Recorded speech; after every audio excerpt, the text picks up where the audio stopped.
چکړي ټولي وادي ماتي او پرشاشي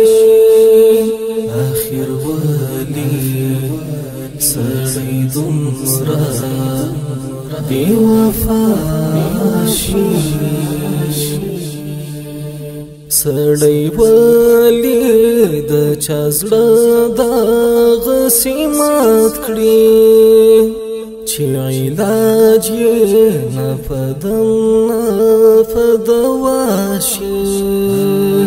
سړی ولي د چا زړه دغسې مات کړي چې علاج یې نه په دم نه په دوا شي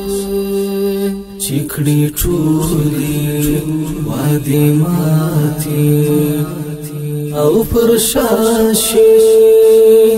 اخر ولي سړی دومره بې وفا شي